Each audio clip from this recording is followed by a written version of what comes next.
Greetings, my friend. We are all interested in the future, for that is where you and I are going to spend the rest of our lives. And remember, my friend, future events such as these will affect you in the future. You are interested in the unknown, the mysterious, the unexplainable. That is why you are here. And now, for the first time, we are bringing to you the full story of what happened on that fateful day. We are giving you all the evidence based only on the secret testimony of the miserable souls who survived this terrifying ordeal. The incidents, the places. My friend, we cannot keep this a secret any longer. Let us punish the guilty. Let us reward the innocent. My friend, can your heart stand the shocking facts about grave robbers from outer space?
All of us on this earth know that there is a time to live and that there is a time to die.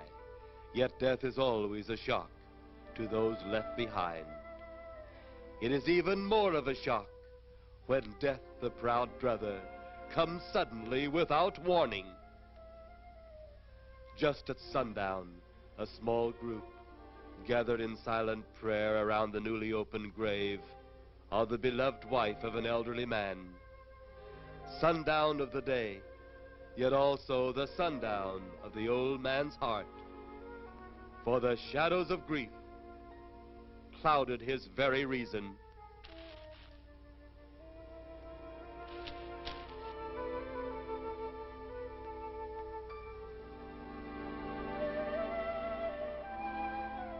The funeral over, the saddened group left the graveside.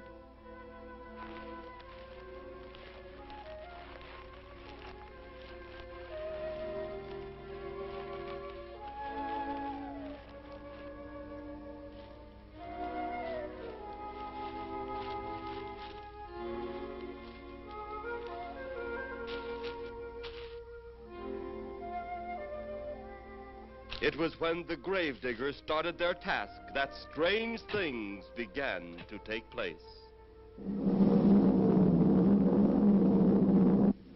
15-4.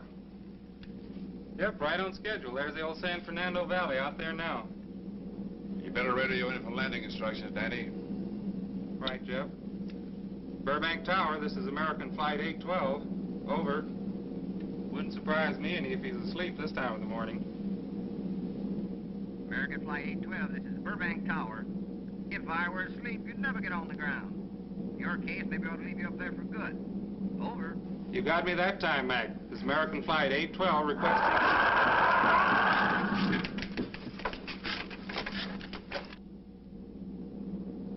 Burbank Tower to American Flight 812. Over. Burbank Tower to American Flight 812. Over. Holy mackerel. Burbank Tower to American Flight 812. Are you in trouble? Trouble? Take a look for yourself. What in the world? That's nothing from this world. Burbank Tower to American Flight 812. Are you in trouble? Are you in trouble? Mayday, mayday. Stand by, Burbank Tower. You suppose a passenger saw it? I doubt it. Most of them are asleep. But it was quite a jolt, Jeff. I'll check. Good. We'll get it ready for landing. And keep it quiet until we get instructions. Right. Okay, Danny. American Flight 812, reporting to Burbank Tower. Over.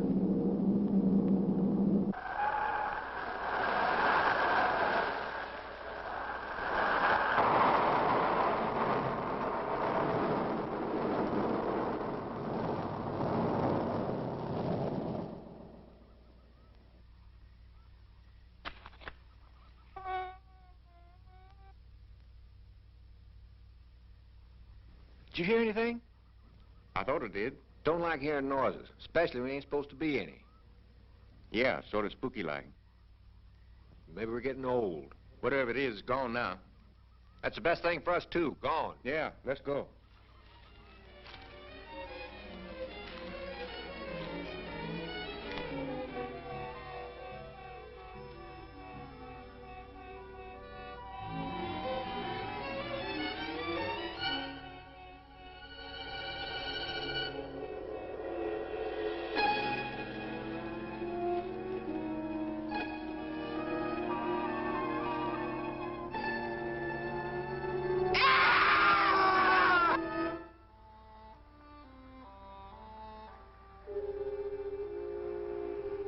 The grief of his wife's death became greater and greater agony.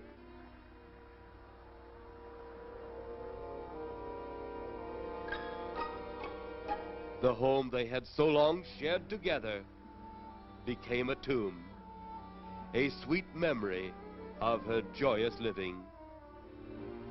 The sky to which she had once looked was now only a covering for her dead body.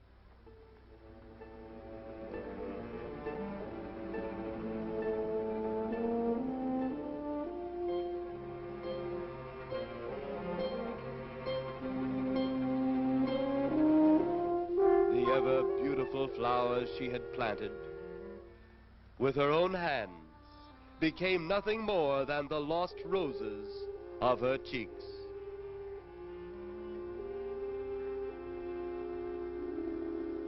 Confused by his great loss, the old man left that home, never to return again.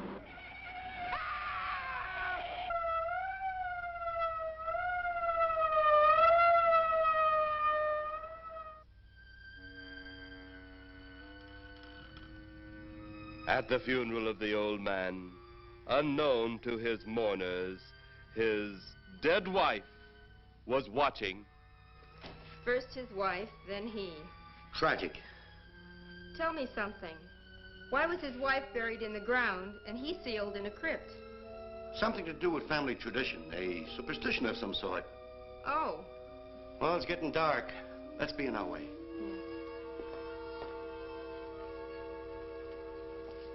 Then, as two of his mourners left his final resting place,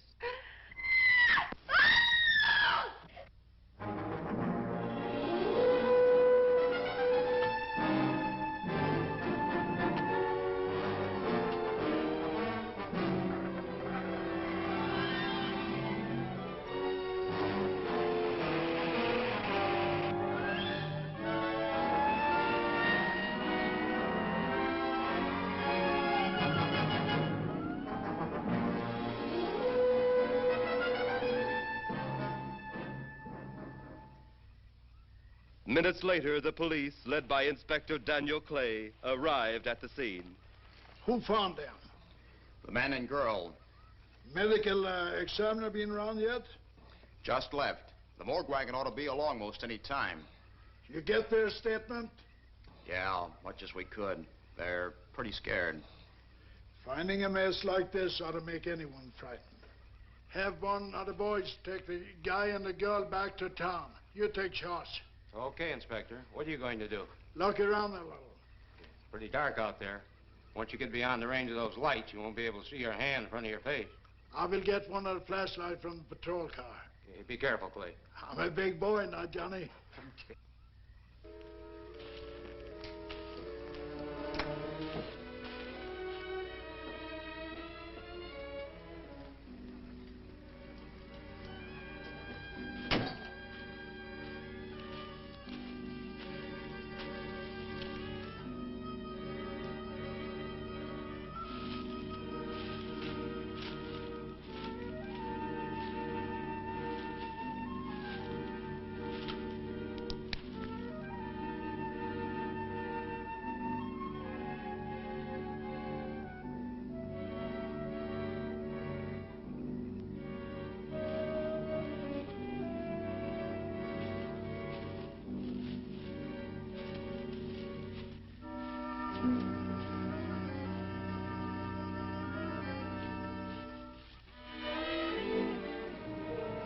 Oh, it looks like a bobcat tore into them.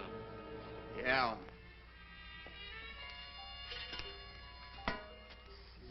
Say, Lieutenant, did you get that funny odor? How could I miss it? Oh, that'll be the morgue wagon now. That's the 5th siren in the last hour. Something's happened down at the cemetery. A lot of police cars and lights. I stopped, but I didn't see anything. Oh, well, whatever it is, the morning paper will carry the whole story.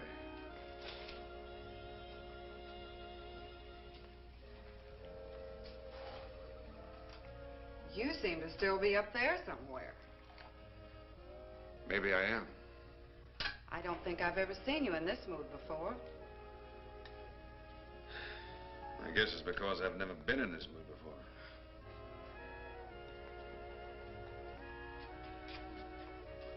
Something about your flight?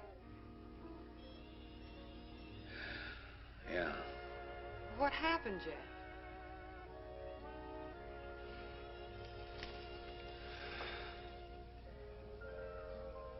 I saw a flying saucer. Saucer? You mean the kind from up there? Yeah, its counterpart.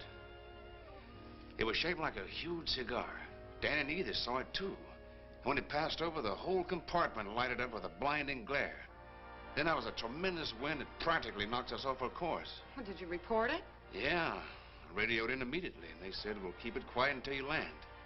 And as soon as we landed, Big Army brass grabbed us and made us swear to secrecy about the whole thing.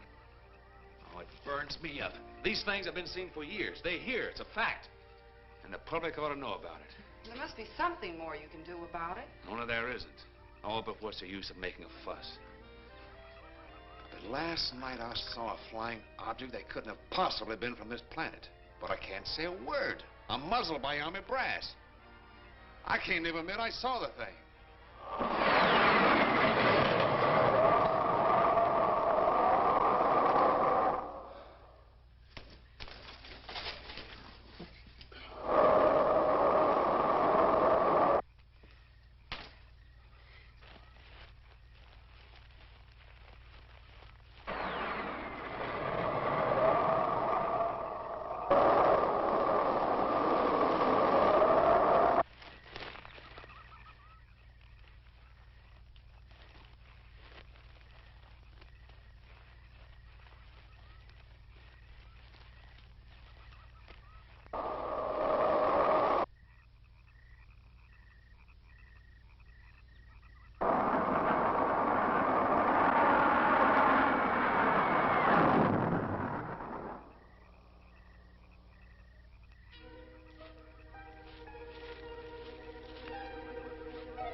Sounds like Kay's in trouble.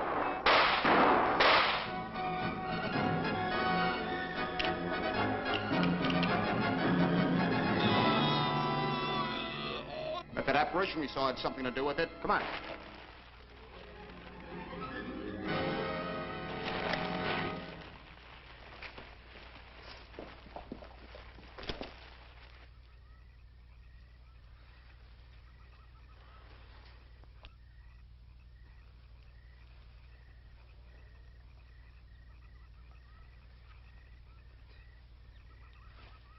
Is he dead? Yeah. He's messed up as bad as those two back there. Suppose that saucer or whatever it was had something to do with this? Your guess as good as mine, Larry. One thing's sure. Inspector Clay's dead. Murdered. And somebody's responsible. You're in charge now, Lieutenant. Yeah, guess I am. Calton? Yes, sir? Get back up the car and get on the radio. Tell the coroner he's got to make another trip out here. Well, how about the lab boys? Well, who do you think we left back up the car? Boy Scouts? Come on, Larry.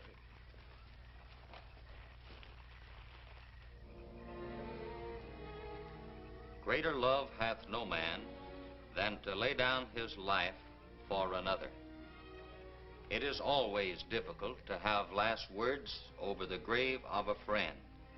And Inspector Daniel Clay was a friend, a dear friend to me and to all of us. The bell has rung upon his great career. Now we lay him to rest. A rest well deserved, but so premature.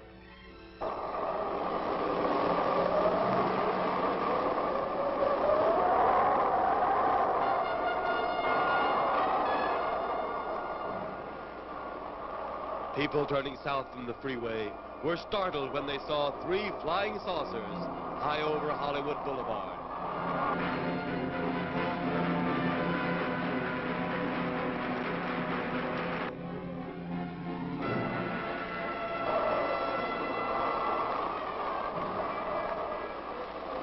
A woman, startled by the sight in the sky, telephones the police.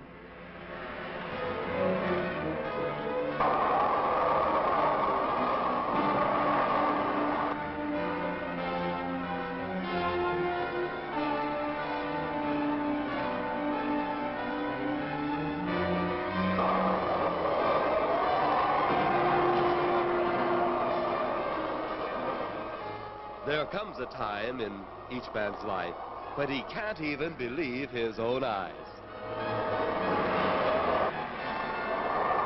Saucers seen over Hollywood. Flying saucers seen over Washington, D.C.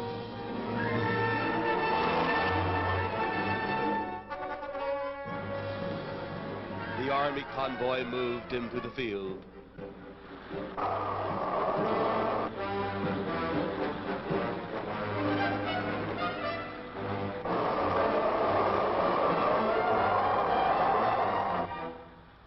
Rockets were quickly set up.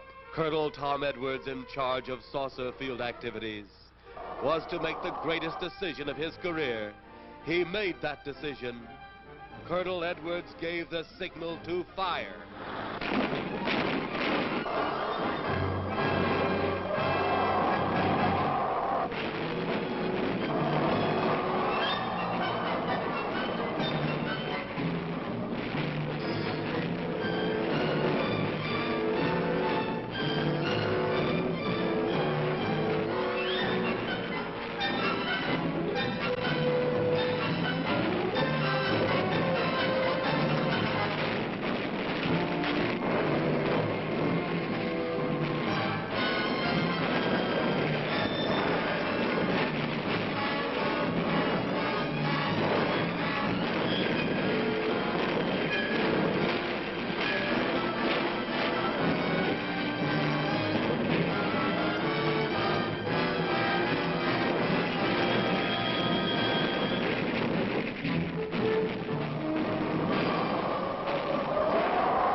Swiftly as they had come, they were gone, even to the piercing eye of radar and the speeding jet fighters.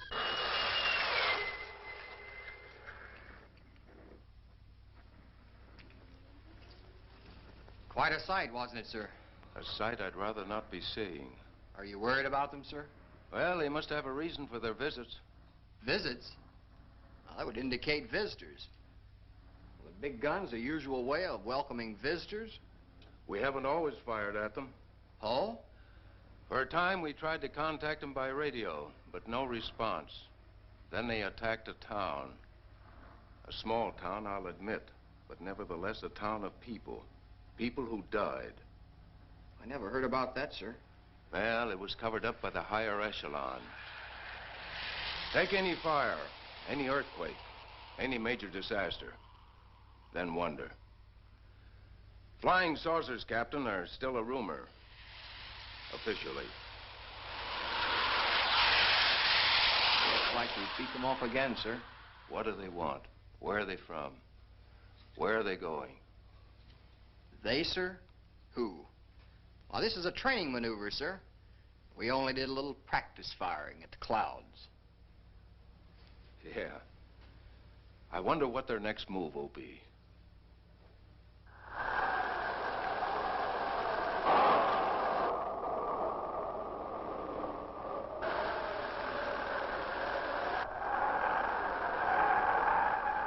What will their next move be?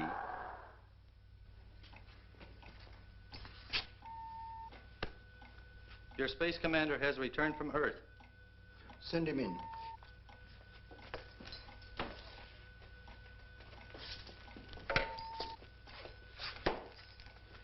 You have your report?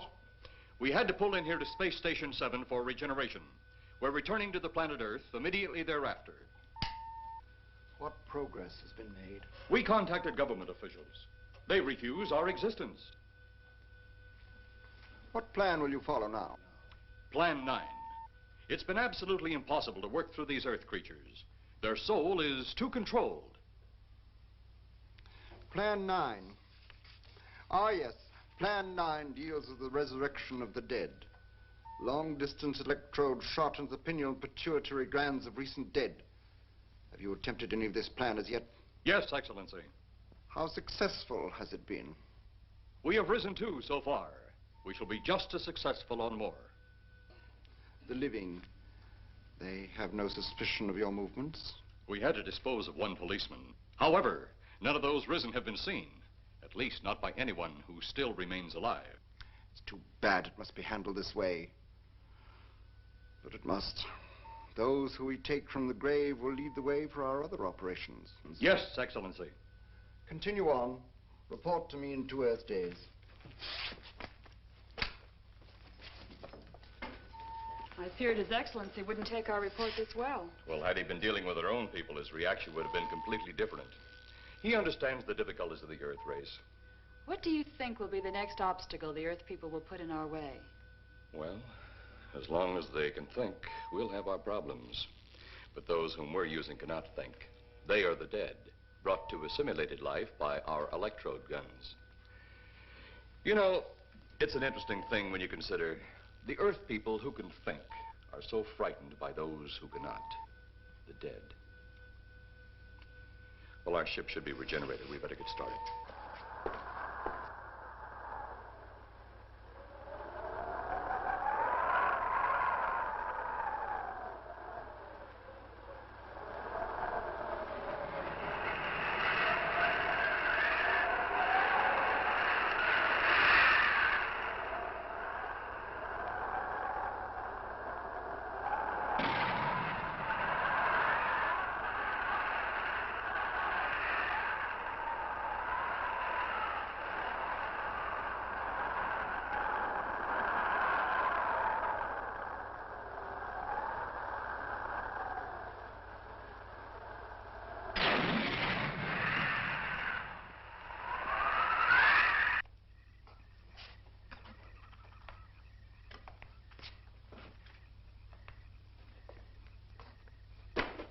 I still think you ought to go in town and stay with your mother until I get back. This is our home, and nothing's going to take me from it. Besides, most men try and keep their wives from going home to Mama. That's not the point. That's all the point there's going to be. Now toddle off and fly your flying machine, darling. But if you see any more flying saucers, will you tell them to pick another house to buzz? Be careful. Don't worry about me. Oh, you're the only thing I do worry about. Oh, forget about the flying saucers. They're up there. But there's something in that cemetery. And that's too close for comfort. The saucers are up there, and the cemetery's out there. But I'll be locked up in there. Now, off to your wild blue yonders. You promise you'll lock your doors immediately? I promise. Besides, I'll be in bed before half an hour is gone, with your pillow beside me. My pillow? Well, I have to have something to keep me company while you're away. Sometimes in the night when it does get a little lonely, I reach over and touch it. Then it doesn't seem so lonely anymore. A crazy kid.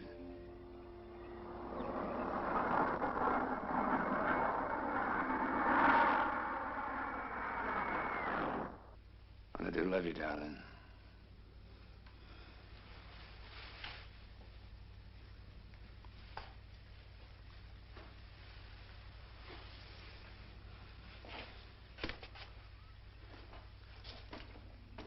See you Thursday. Goodbye, honey.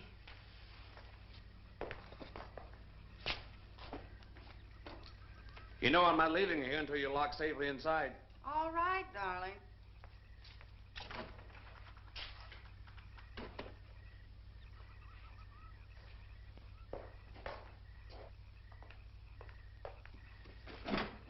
If you're especially nice, I may even lock the side door. And be sure you keep the yard lights on.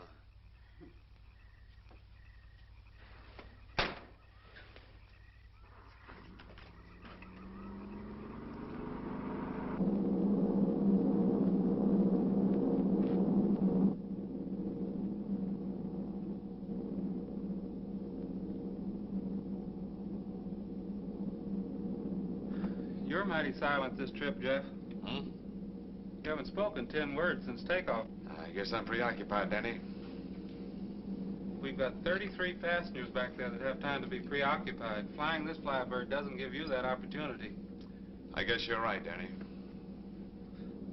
Paula? Yeah.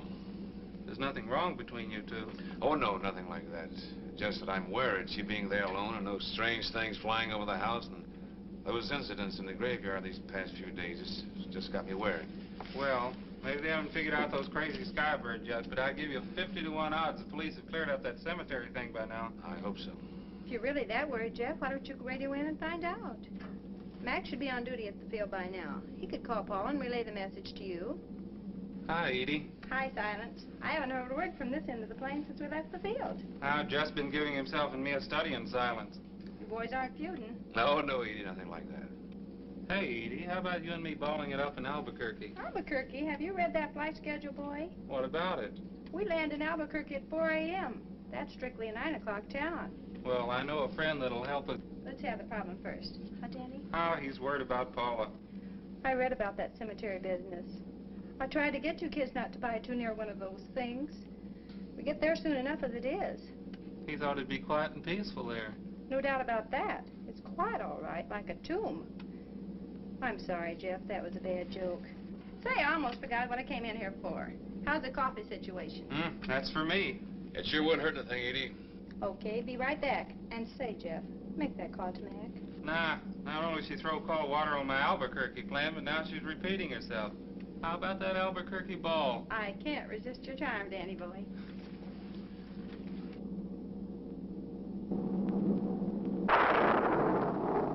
Residents near the cemetery paid little attention to the blast of thunder and the flash of lightning.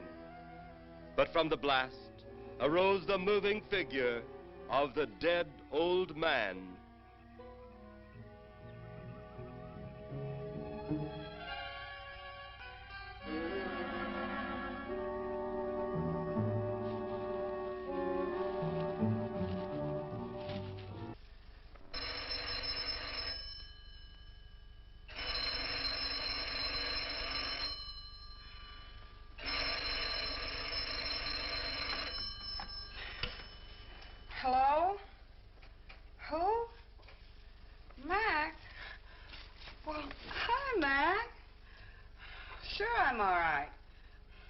just fell asleep. Tell Jeff I'm all right. Okay, Mac. Thanks for calling. Good night.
Mrs. Trent, what's wrong?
They'll be at the hatch in a moment. You can open it now, Tanner.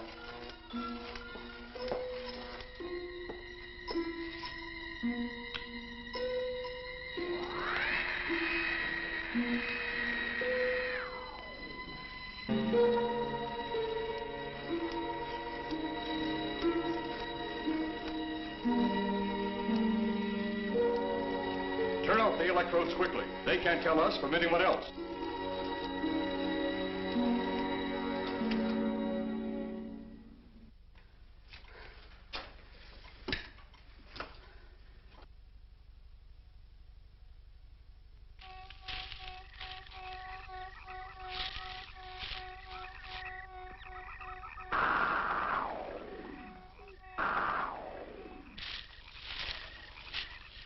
It's tough to find something when you don't know what you're looking for. I don't think the lieutenant does either. Then what are we doing out here?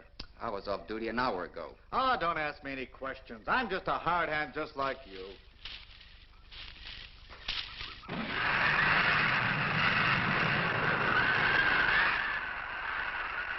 What do you suppose that noise was? Whatever it was, it's no more strange than the other things happening around this cemetery. Spirits like old Farmer Calder talked about. Well, maybe. The only spirits he saw tonight were those I smelled on his breath. Oh, don't forget, Miss Trent claims to have seen them, too. She didn't have anything on her breath. She was hysterical. Well, true, she was frightened and in a state of shock. But don't forget that torn nightgown and the scratched feet. Yeah, I hadn't thought of that. Guess that's why you're a detective lieutenant and I'm still a uniformed cop. Sometimes it's only the breaks, Larry. Meantime, let's get going. Lieutenant, did you hear that? How could we help it? It sure was strange. Know what it was? No more than you do. If it went for orders, I'd get out of here right now. It was a saucer. A flying saucer? What makes you say that? Do you remember the noise we heard the other night? We were knocked to the ground. How could I forget? Exactly. But you're not remembering that sound. There you're wrong, Lieutenant. I'm with the fact the sound is similar, but what about the blinding light? Oh, haven't you heard? Been many times the saucer hasn't had a glow. Or a light of any kind, for that matter. That proves it. What next, Lieutenant? Oh, Lieutenant, maybe this doesn't mean much, but Jamie Mee found a grave that looks like it's been busted into. What? Where? Why? Come on, man, out with it. We haven't got all day to waste. Oh, just over there beyond the crib. All right, show us the way. Look, here it is, Lieutenant.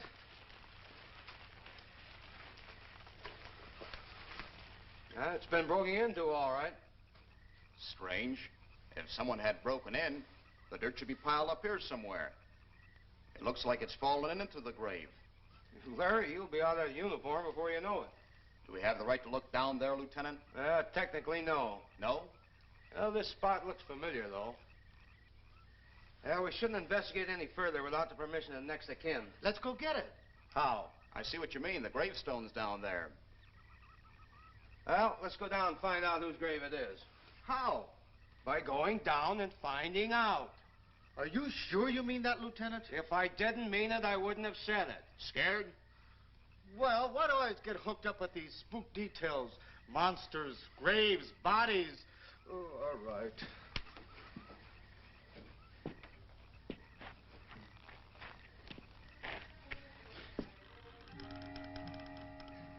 Casket's here, but nobody's in it. Can you read the name on the casket? It's too dark. Give me a flashlight. How about a match? We sure could try it. Let me have them. Okay.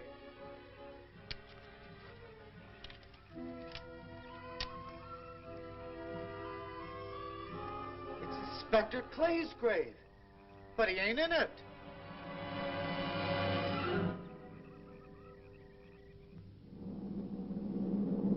But meanwhile, at the Pentagon in Washington, D.C.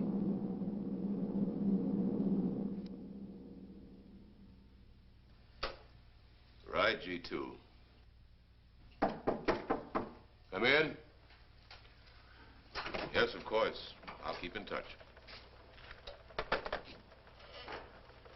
Come in, Colonel Edwards. Close the door. At ease, Colonel. Thank you, sir. Sit down.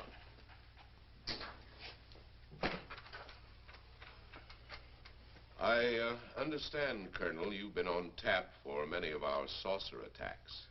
I'm in charge of field operations, sir. You believe there are such things as flying saucers, Colonel? Yes, sir. You've seen them? Yes, sir.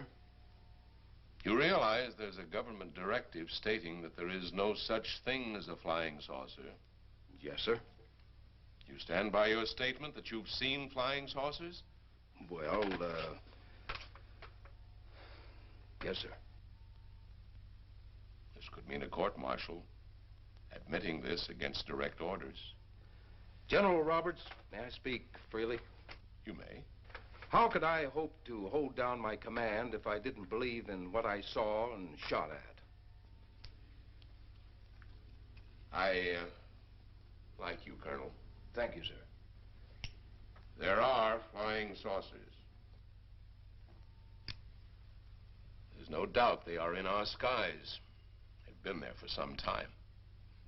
What are we going to do about them? Who knows? Then, they really are there. I thought you were convinced of that. I am. We've had contact with them. Contact? How? Radio. They speak our language? Well, not quite. We've received messages from their spaceships. For a while, it came in as just a lot of jumbled noise.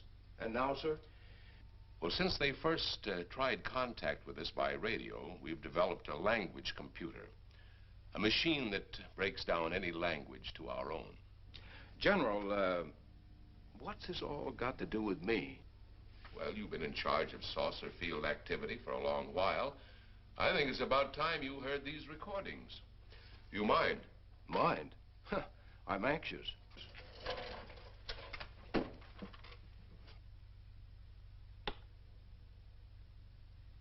This is Eros, a space soldier from a planet of your galaxy. I fully realize our language differences. However, I also know you finally have perfected the dictorobotery, or as you on Earth call it, the language computer. So you can now understand that which I speak. Since the beginning of your time, we have been far beyond your planet. It has taken you centuries to even grasp what we developed eons of your years ago. Do you still believe it impossible we exist? You didn't actually think you were the only inhabited planet in the universe. How can any race be so stupid? Permit me to set your mind at ease. We do not want to conquer your planet, only save it. We could have destroyed it long ago if that had been our aim. Our principal purpose is friendly. I admit we have had to take certain means which you might refer to as criminal. But that is because of your big guns which have destroyed some of our representatives. If you persist in denying us our landings, then we must only accept that you do not want us on friendly terms. We then have no alternative but to destroy you before you destroy us. With your ancient, juvenile minds, you have developed explosives too fast for your minds to conceive what you are doing. You are on the verge of destroying the entire universe. We are a part of that universe. This is our last...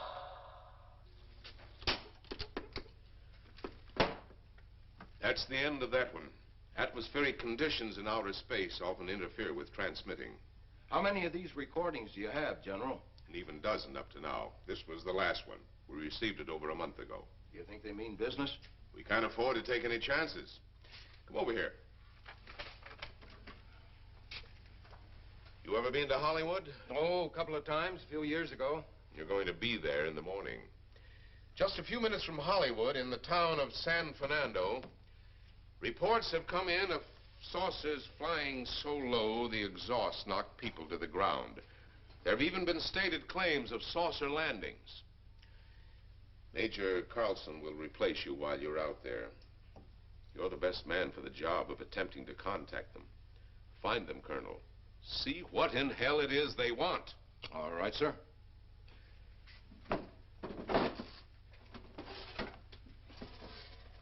These are confidential reports, Colonel. Read them over carefully on the plane. Turn them over to intelligence when you get to Los Angeles. They'll have further orders for disposition. Yes, sir. Colonel Edwards? Yes, sir. Good luck. Thank you, sir.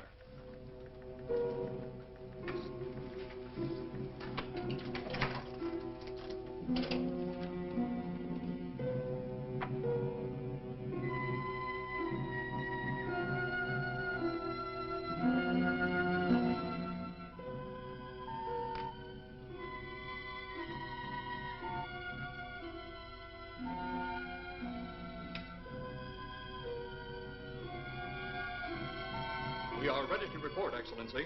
You are many days late. It was unavoidable.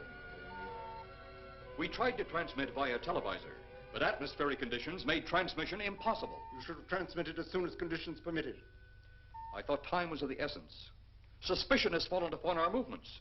Our ships have been viewed near the point of operations. And what has this added time gained, Eros?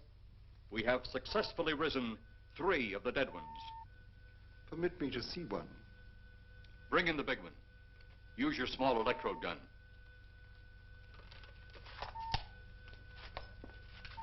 I have taken 2 ships from your command. But that will leave only my ship. It is necessary that you continue your mission alone. I have need of your other ships elsewhere. Even though you have risen 3 of the Earth's dead, the plan is far from successful. And you, Eros, must prove it an operational success before more time, energy, ships, and your countrymen may be spent on it. We will not fail. Everything is on our side. Not everything. You do not have the live Earth people.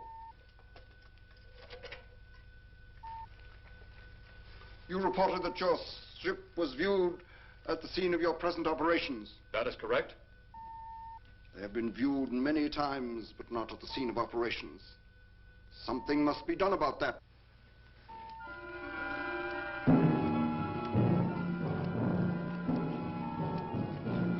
Stop him, Turner. He's close enough. Turn off your electrode gun. No!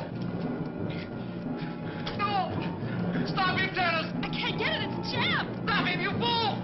Drop the gun to the floor, Tanner. The metal will break contact.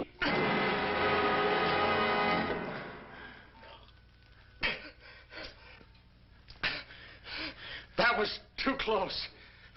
Yes.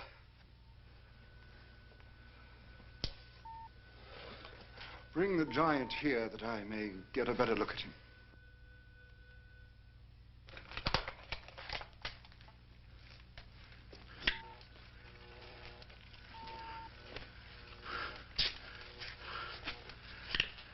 Yes, he's a fine specimen.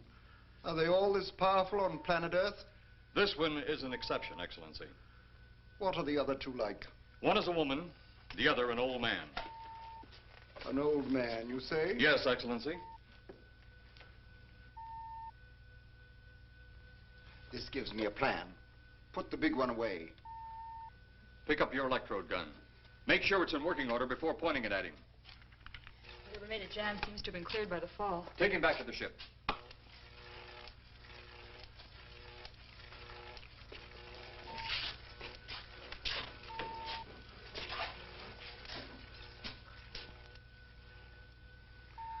The old one must be sacrificed. Re-land on Earth. Send the old one to enter a dwelling. Then cut the electrokinetic and turn on your ship's decomposure ray. The result will astound those watching. Astound them enough to delay their intention until you have gained your other recruits from the cemetery. Yes, Excellency. It'll be done. Report to me when this has been accomplished.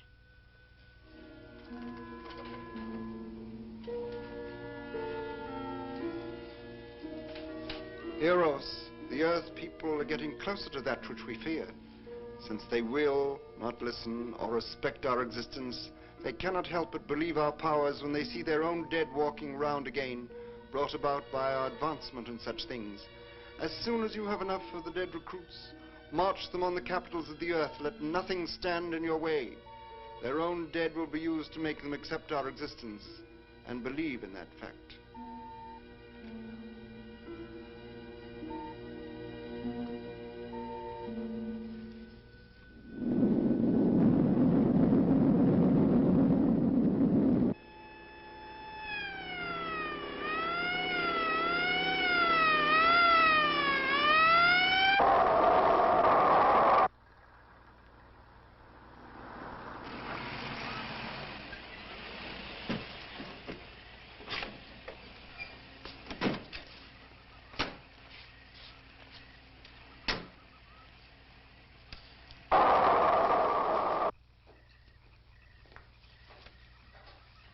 Mr. Miss Strand. This is Colonel Edwards from Washington, D.C. Good evening, Colonel. Hello, Colonel. Colonel would like to ask you a few questions. Questions? What about, Colonel? May I sit down? Oh, I'm sorry. Please do. I want to ask you about your strange experience the other night when you saw the flying saucer. After that, the police brought me home. I hope I never see such a sight again. Well, after your description, I don't think I'd want to see it either. One thing more. After you were forced to the ground by that blast of wind, was it a hot or cold blast? It's kind of hard to explain. It wasn't hot, wasn't cold. It was just a terrific force. We couldn't get off the ground. The light blinded me so badly, I couldn't see a thing. We could only feel the pressure of the wind until it was gone. When the glare left us, we could see a glowing ball disappearing off in the distance. Which way? Toward the cemetery.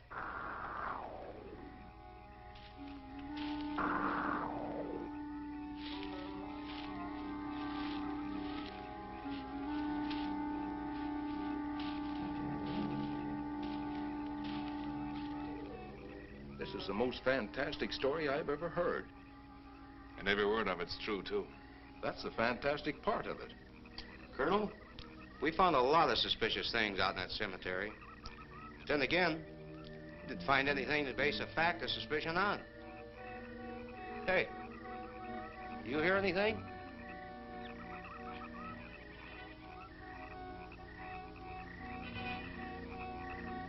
You see anything out there, Kelton?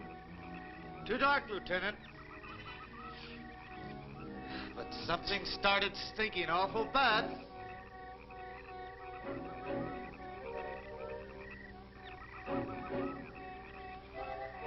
There's something out there.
What do you make of that?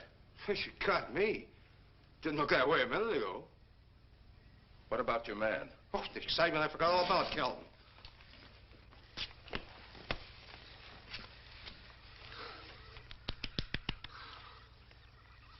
He'll be all right in a few minutes. Did you see that thing? Did you get it? We got it. What was it? It didn't fall. I fired every bullet I had. So did I. I don't know what it was or what happened. But unless that bag of bones over there can reassemble itself, it's out of the running now.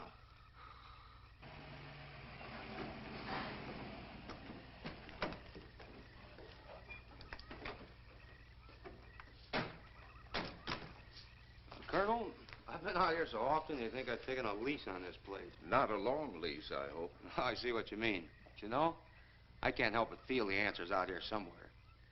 Is the girl safe? Mrs. Trent, you better stay with the car. Stay here alone? Not on your life. Modern women. Yeah, they've been that way all down through the ages, especially in a spot like this. Calvin. Yes, sir. Stay with Mrs. Trent. All right, Lieutenant. Now, you stay close to the officer, honey. I'd feel safer with you.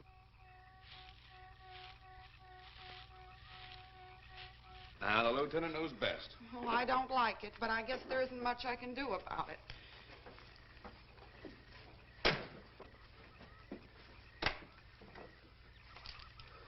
You have a gun? No. You know how to use one? After 4 years in the Marine Corps? Here.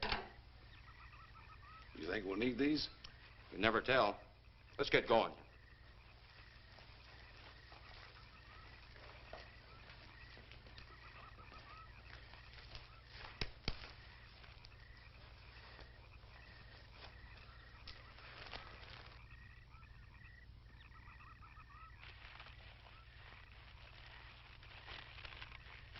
What do you expect to find out here? Well, there's only one answer to that, Mr. Trent. We'll know when we find it. Inspector Clay's grave's right over here. Is that the one you told me was broken into? Yes.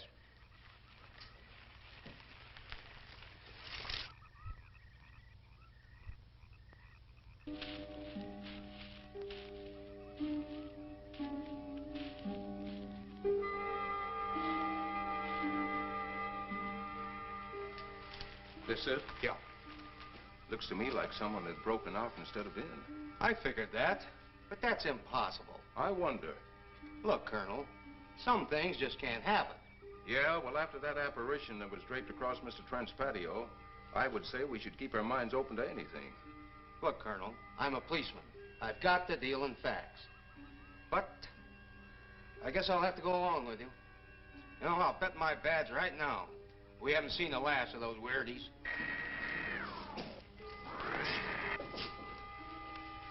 They'll discover our ship soon. You're going to let them find us? It's the only way. These are the same men who have been so close so often. They must be halted before they can inform others about us. But there were others in the car. They'll be taken too. Send the big one for the girl and the policeman. I'll turn on the dictylrobotary so we may converse with them.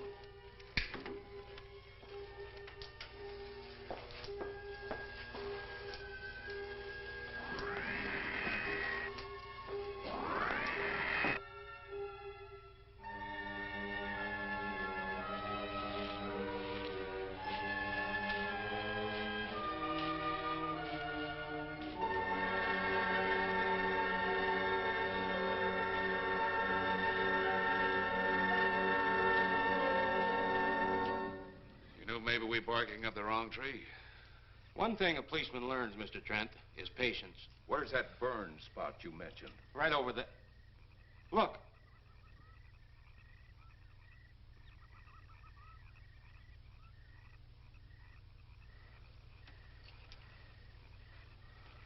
We'll investigate, but move carefully.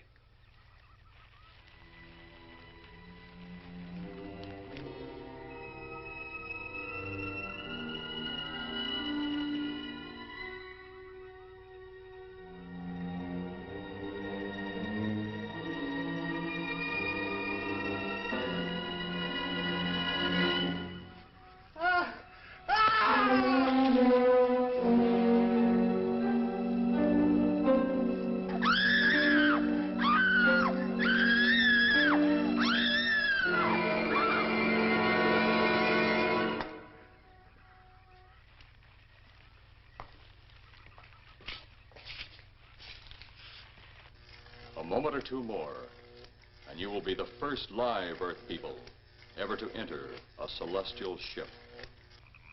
Wow. Boy, how can anything that big hide for so long a time? Never heard metal sound like that before. What do you see? Only my reflection. Must be some kind of one-way glass. I wonder how you get into this thing. I'm not sure I want to find out.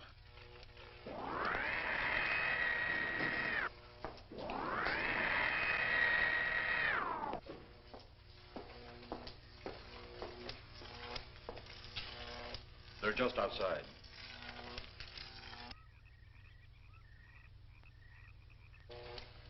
You can open the outer hatch now.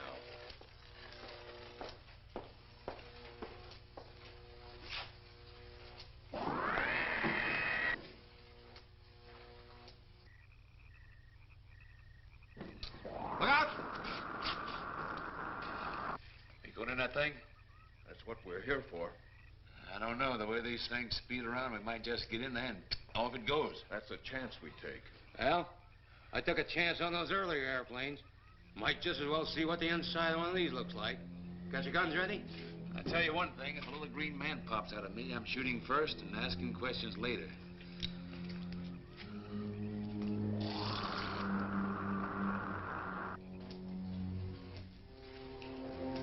They're in the outer chamber now.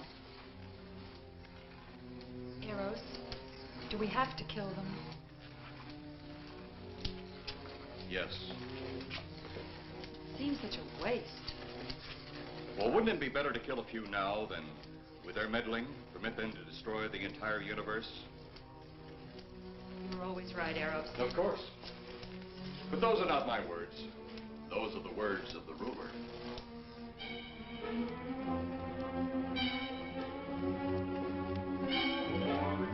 You two stay right where you're at.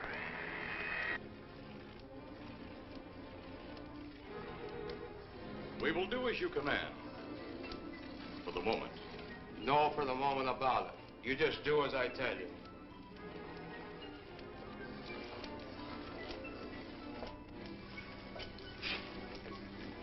You do not need guns. Maybe we think we do. They would be of no use to you now. They've been mighty useful before on Flesh and Blood. And you two look like you've got a lot of both. True. They would be effective upon us. If you were to have the opportunity to use them... Mister, if you don't get away from that control board, I'll show you just how effective they can be. Shall we talk now or wait? Your friends will be here shortly. What friend? Those you left at the vehicle. If you've done anything to Paula... Take it easy, Mr. Trent. Oh, I assure you no harm has come to her. Would you like to see? Next time you try that, I won't aim at the board. You're a headstrong young man. I was only going to turn on the televisor so you could see her movements. Go ahead, my friend, but move very carefully.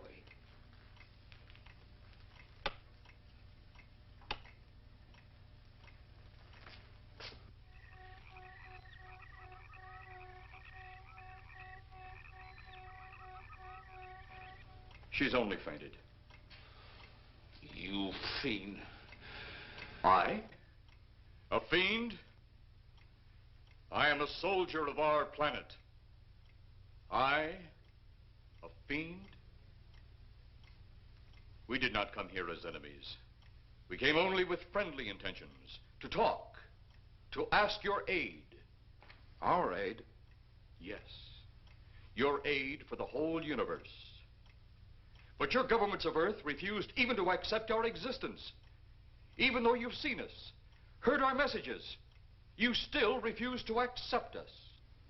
Why is it so important that you want to contact the governments of our Earth? Because of death. Because all you of Earth are idiots. You just hold on, Buster. No, you hold on. First was your firecracker, a harmless explosive. Then your hand grenade. They began to kill your own people a few at a time. Then the bomb. Then a larger bomb.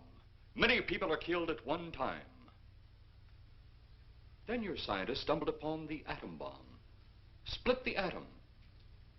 Then the hydrogen bomb, where you actually explode the air itself. Now you can brings the total destruction of the entire universe served by our sun. The only explosion left is the solaronite. Why, there's no such thing. Perhaps to you, but we've known it for centuries. Your scientists will stumble upon it as they have all the others. But the juvenile minds which you possess will not comprehend its strength until it's too late. You're way above our heads. The solaronite is a way to explode the actual particles of sunlight. Why, that's impossible. Even now, your scientists are working on a way to harness the sun's rays. The rays of sunlight are minute particles. Is it so far from your imagination they cannot do as I have suggested? Why, a particle of sunlight can't even be seen or measured. Can you see or measure an atom? Yet you can explode one. A ray of sunlight is made up of many atoms. So what if we do develop this solaronite bomb? We'd be even a stronger nation than now. Stronger. You see? You see? Your stupid minds. Stupid! Stupid! That's all I'm taking from you. Get back here, you fool! Let him finish.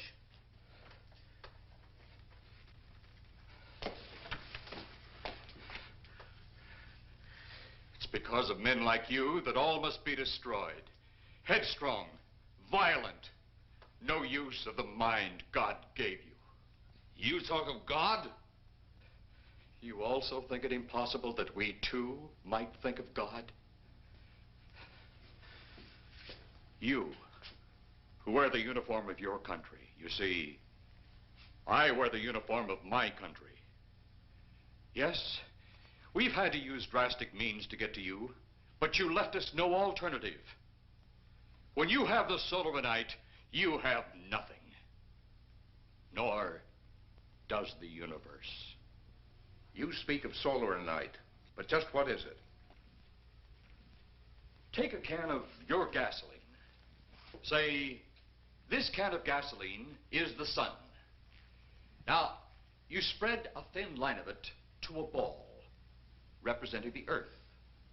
Now, the gasoline represents the sunlight, the sun particles. Here we saturate the ball with the gasoline, the sunlight. Then we put a flame to the ball.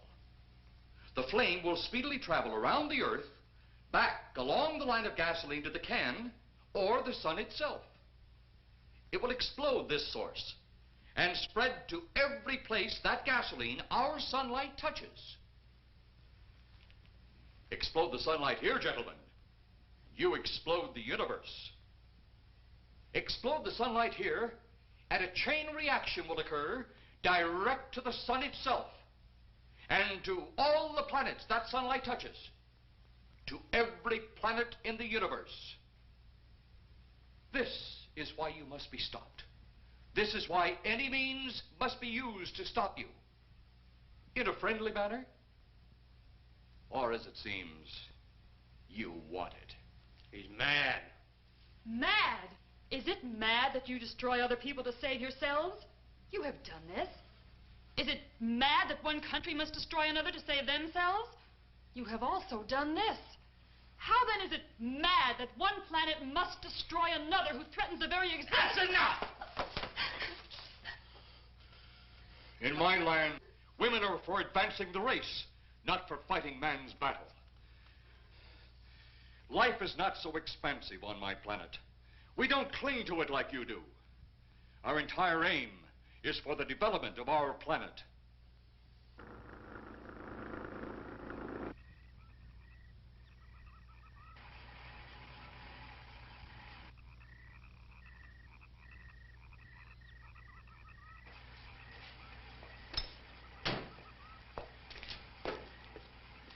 What happened to you?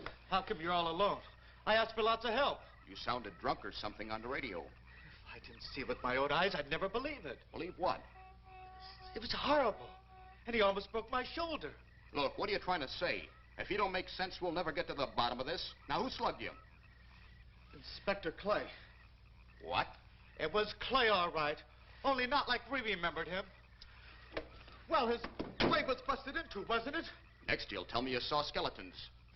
We did, earlier. Now I know you're off your rocker. All of us saw it. The lieutenant, the colonel, everybody. Where's the lieutenant now? We've got to find him. Mrs. Trent is gone. I was left here to guard her. But Clay showed up and put me out of the running. And the second time tonight, and I'm getting darn tired of it. Which way were they going? Off that way. Come on.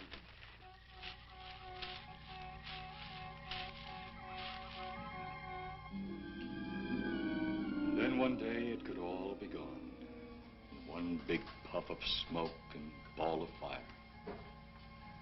All that out there. The stars, the planets, all just an empty void.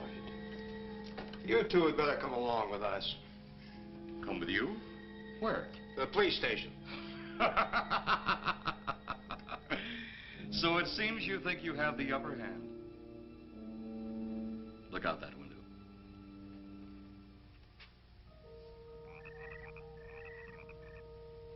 Jeff.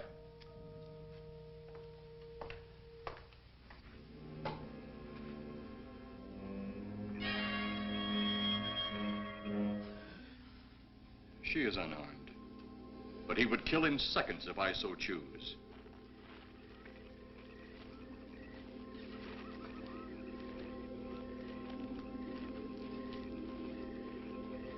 Holy cow!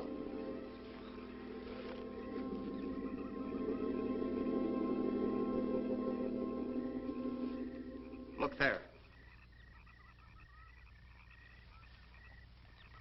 It's Clay, all right. There's no mistaking that. And he's got Mrs. Trent. Get your gun ready. From all I've seen tonight, guns won't do any good. Clay is dead, and we buried him. How are we going to kill somebody that's already dead? Dead! And yet there he stands. That other one earlier, I emptied a full clip into. I'm seeing it. That's the only reason I'm listening to you. Look, I've got an idea. Hurt him or not, we've got to try something. I'm going to sneak up behind him and whop him over the head. That ought to make a move. Follow me. Even when Clay was alive, he couldn't run fast enough to catch me. So when he does, you grab Mrs. Trent and run like lightning in the opposite direction. Oh, you think it'll work? Know of anything else to try?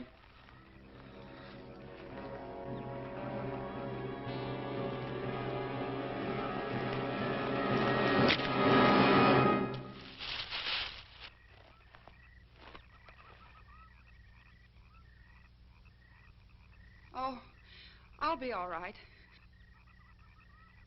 Take care of the others. Your men have felled the big one. This could only happen because the electrode ray is off. He'll walk again when I turn it on. Hold it. Right there. Suppose the lieutenant and the others are in that thing. Well, supposing there are Martians or something in there.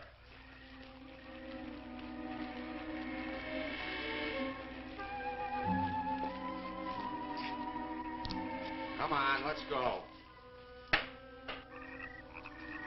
Open up in there. Open up.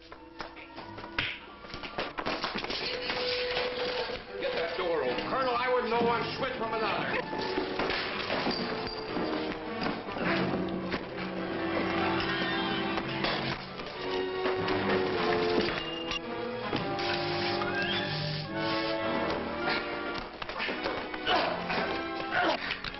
Hold on to him, Eros. I'll have the ship in the air in a minute.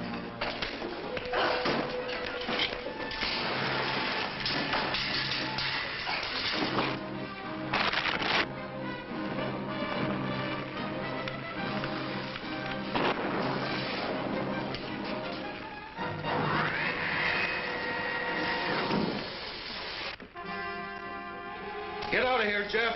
The ship's on fire.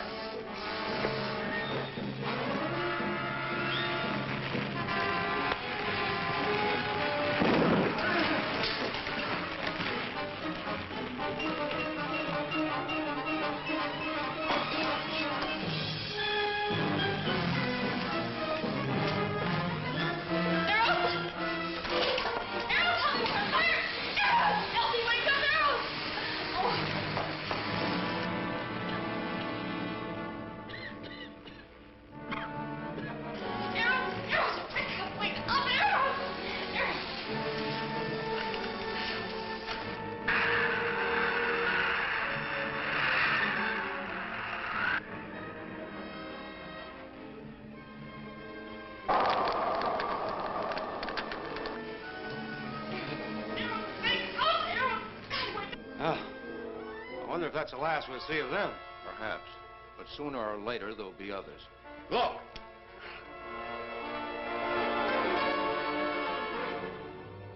Have they caught that woman? That thing yet? Hey, that's right. There's another ghoul running loose. And it's my guess that she'll look like him. With the ship and the ray gun gone, they have no control. We gotta hand it to them, though. They're far ahead of us.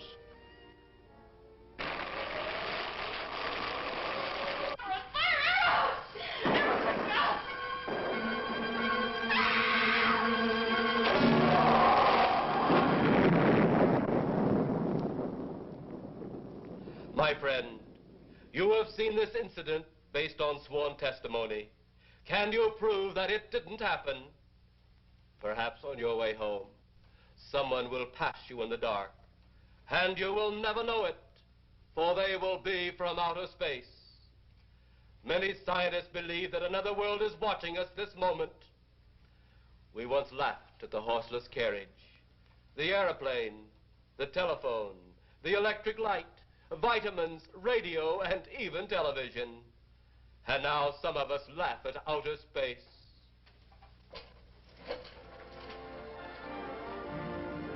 God help us in the future.